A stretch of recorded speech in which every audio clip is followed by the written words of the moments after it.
Média sur Europe 1, 9h30, 11h avec Thomas Hill et votre invité ce matin, Thomas. Oui, samedi soir devant notre télé, une fois de plus on y a cru et une fois de plus on a été déçus.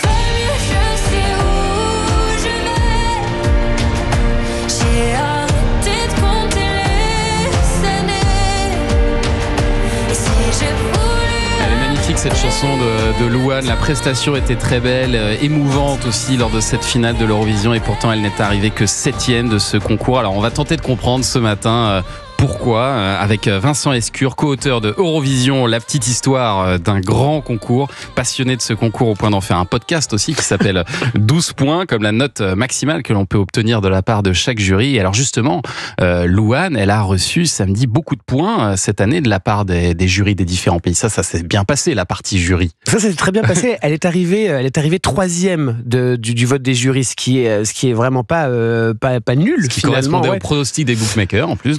Donc, ouais, tout à fait, c'est vrai. Mais alors, après, il faut revenir aussi sur ce truc de bookmaker, parce que je pense qu'il y a un truc qui doit influencer quelque part. Il y a vraiment quelque chose où en fait on se dit, attends, tu vas cartonner, regarde, t'es hyper haut dans les sondages. Ça a été le problème des Suédois aussi cette année, qui étaient censés gagner, qui est. Alors les Suédois, je pense qu'ils ont été confrontés au fait qu'il y avait une autre chanson un peu blague comme eux, l'Estonien, avec Espresso Macchiato, qui lui a décollé, a pris tous les points du public et a certainement pris des points du public de la Suède. Faut quand même dire aussi que plusieurs de nos voisins proches n'ont pas été très sympas avec Louane, toujours sur cette partie jury. Les Belges, les Italiens, les Portugais, ils lui ont pas donné le moindre point. C'est assez étonnant ça quand même. C'est étonnant et en même temps, les jurys qui votent, c'est des gens du monde de la culture souvent. Il y a des journalistes, il y a des producteurs, le panel est assez large et c'est vrai que personne ne sait vraiment comment est-ce que ça fonctionne finalement ce vote des jurys, pourquoi, etc. Après, on peut noter quand même qu'il y a, alors que normalement il ne devrait pas y avoir c'était pour contrebalancer le vote du public et le vote de copinage, on se rend compte que chez les jurys il y a peut-être un petit peu ça maintenant aujourd'hui, qu'il y a peut-être un petit peu de corruption, je sais pas. Nous la France on donne 12 points à l'Albanie, l'Albanie nous donne 12 points en retour. Est-ce qu'il y a des échanges de bons...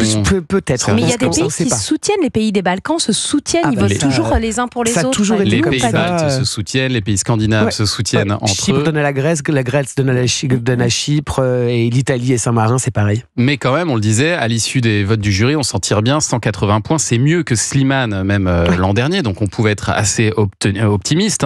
Et puis là, la douche froide, elle est venue des votes du public.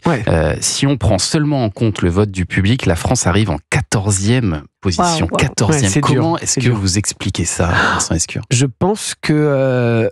Et ça n'a rien à voir avec la prestation de Louane, encore une fois, qui a été hyper sincère, hyper touchante et vraiment magnifique. La chanson fonctionnait, en tout cas elle fonctionne pour les Français, c'est sûr. Et justement, est-ce que c'est pas le fait de chanter en français ? C'est ça. Alors, chanter en français, non, parce que moi j'aime bien quand un pays chante dans sa langue nationale. Parce nous aussi que, on aime bien. Mais est-ce que ça joue sur le vote ? Sur le vote, je pense, est-ce que le message a été compris ? Ça, je ne sais pas, en fait. C'est-à-dire que la mise en scène est très belle, le temps qui passe, nous on le comprend, il n'y a pas de souci, parce qu'on comprend les paroles aussi en tant que francophone. Mais est-ce que ça a été compris par la majeure partie du public ? Ça, je ne pense pas. L'Italien a eu l'intelligence, ou je ne sais pas, l'idée, en tout cas, de sous-titrer, en tout cas, sa chanson en anglais. Est-ce que ça a joué ? En tout cas, il est plus haut que nous dans le classement. Il y a un truc qui est vrai, c'est que Louane, alors elle mène une forme de campagne, un petit peu comme pour les Oscars aussi, il y a une forme de campagne dans les semaines à venir, et donc ça veut dire qu'elle a pu rencontrer aussi les jurés des différents pays, leur parler de sa chanson, parler de son histoire, parce que cette chanson elle est forte aussi quand on connaît l'histoire de Louane. Bien sûr. Forcément, elle n'a pas pu faire ça avec toutes les personnes qui ont voté pour ce concours, et elle n'a pas pu le faire auprès du grand public. Après, il faut savoir que la plupart des gens découvrent les chansons le soir de l'Eurovision, le samedi soir. Nous, on est forcément on a la tête dedans des mois avant, etc. Donc on a le temps d'écouter les chansons 1, 2, 3, plusieurs fois. Le public qui vote, la majeure partie du public l'écoute une fois et ça passe ou ça casse en fait. Donc du coup, c'est...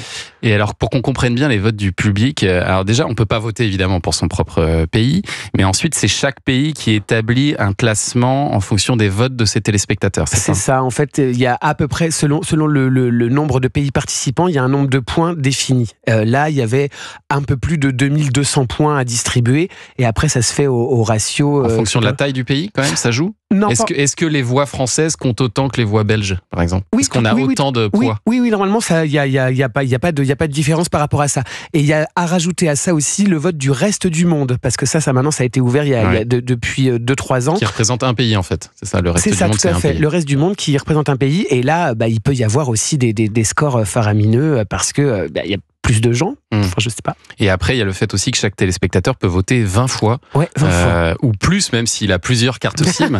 Donc, c'est un système aujourd'hui que certains pays commencent à remettre en cause. Vous pensez que ça peut bouger dans les années à venir, ce principe-là?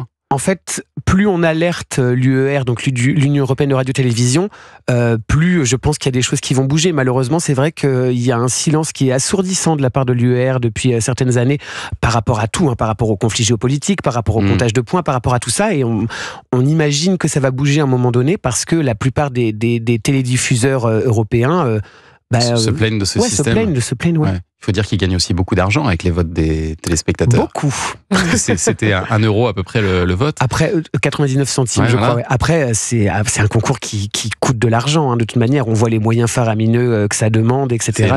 C'est énorme, quoi. Donc. Est-ce que pour vous, Vincent Escure, notre difficulté à remporter l'Eurovision, elle tient aussi à une mauvaise image de la France à l'extérieur? Est-ce que vous pensez que ça peut jouer ou pas spécialement? C'est possible. En tout cas, moi, je l'entends dans les témoignages des Français, en règle générale, et qui sont là, genre, de toute façon, la France, on n'est pas aimé, personne nous aime, et puis c'est de la faute de Macron, enfin des choses comme ça. Enfin, forcément, tout est ramené à plein de raisons diverses et variées.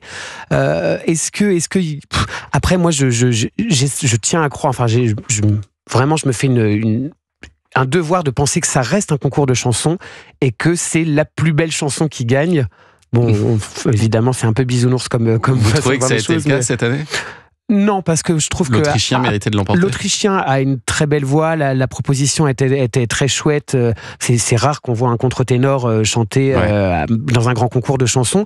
Après, moi, je trouvais que la mise en scène, même si le noir et blanc, ça apportait quelque chose de très poétique, etc. Dans l'exécution, c'était un peu cheap par moment, et donc du coup, on se dit genre, ok, d'accord. Après, c'est les goûts et les couleurs. On n'est pas tous pareils là-dessus. Bon, restez avec nous, Vincent Escure, parce que dans un instant, il y a l'un des anciens représentants de la France à l'Eurovision qui va nous rejoindre, Amaury Vassili.